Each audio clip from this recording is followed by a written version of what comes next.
Admittedly, there aren't any colours that I can think of that I genuinely hate, but there are certainly some that I like less than others. Hello again team, it's Jess or JashiiCorrin, and welcome back for my week 33 plan with me. In today's video, I'm going to be setting up for the 12th through to the 18th of August, but before we get into that, as per usual, we're going to have a look at how this week was going. So as you'll remember from my week 32 plan with me video, for this one I was using my non-preferred hand, which is my left. So you can see that a lot of these lines are quite a bit shakier than they'd normally be, especially if you go and have a look at the lettering I've done for the headings. Although this layout isn't very pretty to look at, I still have been finding it useful given it's got a lot of space for me to write down the things I need to get done.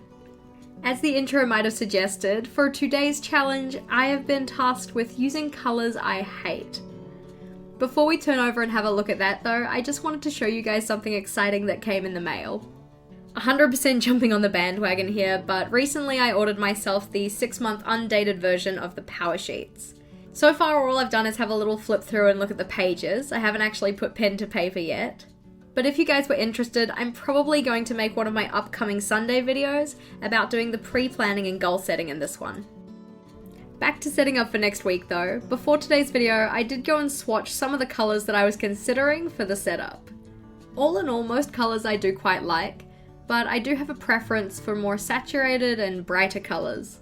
Which means the colours that I'm going to be using for today's setup are going to be more subdued, a little bit more dull, and probably moving into the realm of brown. It's not to say that I don't like brown, I think brown can be a very nice colour. But the more greeny kind of washed out browns are probably the ones I prefer least. So I'm thinking that for today's setup I'm probably going to stick with 207 and 076. As for the other colours, I swatched them because I thought they might be contenders, but some of these I do actually quite like. 912 in particular is one that I quite like, and I kind of like the cool blue grey of the N52. So for today I'm probably going to stick with these two. To start off with, I used the 027 to rule all of the outlines for my page. I certainly did miss using my ruler last week, and I am missing having straight lines now as I'm using the setup. Because today's layout is relatively minimal, I wanted to make sure that I was using the colour wherever possible. So although typically I'd rule my lines in black, today I'm using the bullet end of my tombos. Before we jump into the questions from last week's video, I just want to apologise as there will be some that I'm unable to answer. Last week I mentioned that I was holding off on answering Marluce's question because I wanted to give it the time I felt it needed to properly answer it. But since then I've been cautioned about sharing things related to my current employment and future intentions. So I'm going to have to leave that one and some similar questions until another time when I am able to answer them. I really don't like putting them off because really I don't want to feel like I'm being censored with what I put up here on my channel.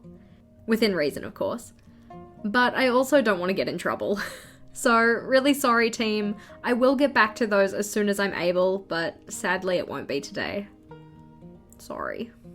For the first question I'm actually able to answer though, Caitlin asked, which other YouTubers do you get a lot of inspiration from? So for me, inspiration in particular mainly comes from outside of YouTube, but for some of the planner related channels that I really do like watching, there's Cindy from Llama's Love Lettering, which is my #1 favourite.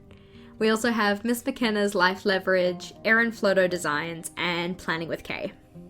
I do watch quite a few planner channels, but those are the ones that I try and watch every single video from.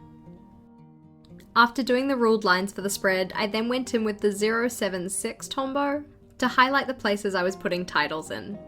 I wrote the days of the week out in simple cursive, just using my Pitt Artist pen in the M size.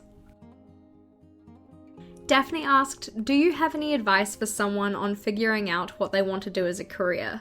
I'll be starting my senior year of college this year and I still don't know what I want to do.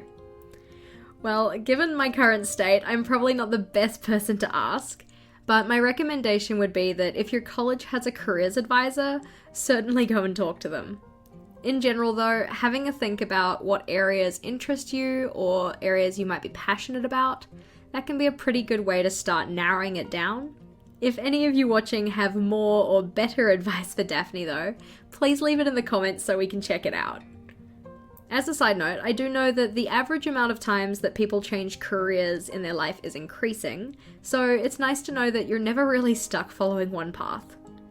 A career that you might decide today is for you might not necessarily hold true in the future, so don't put too much pressure on yourself to have it all figured out.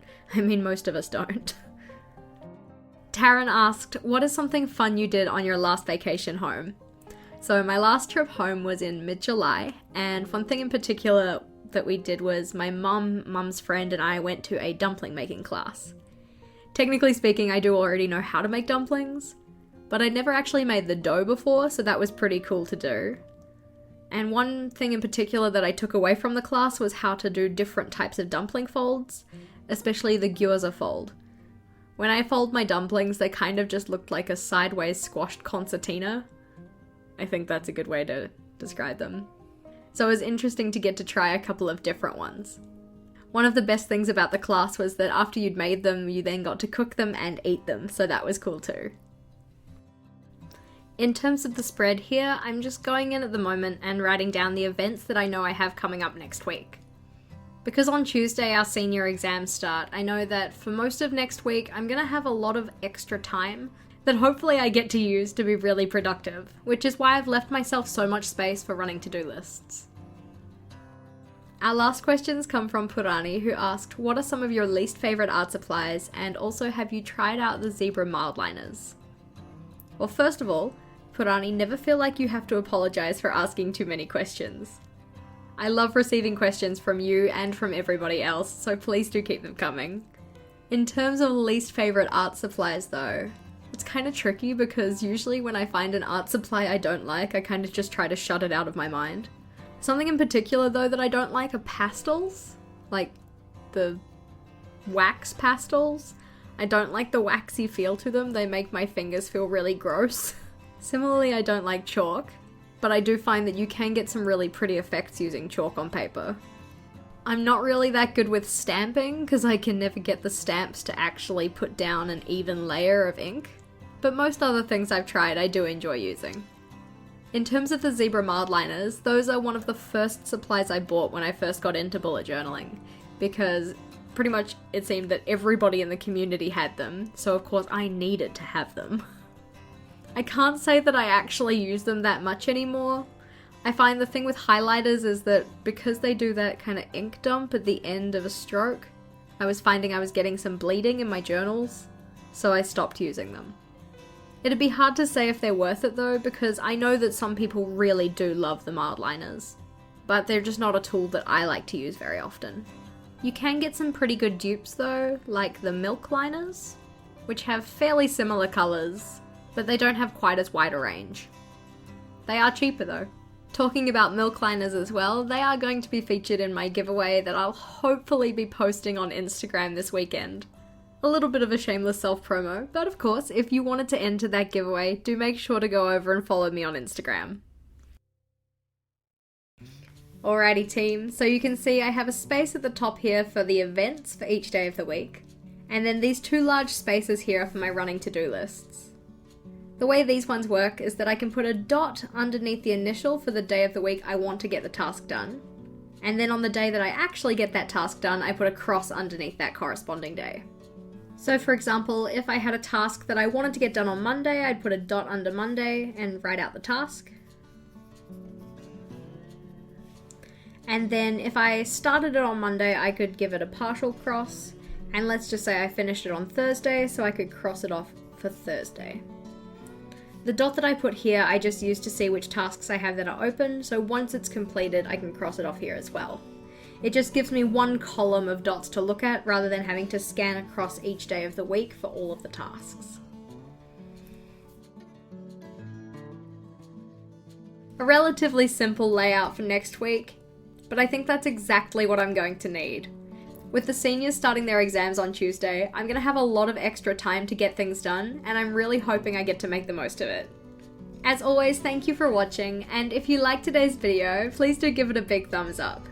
If you wanted to see more from me, feel free to go check out another video, and until next time, bye!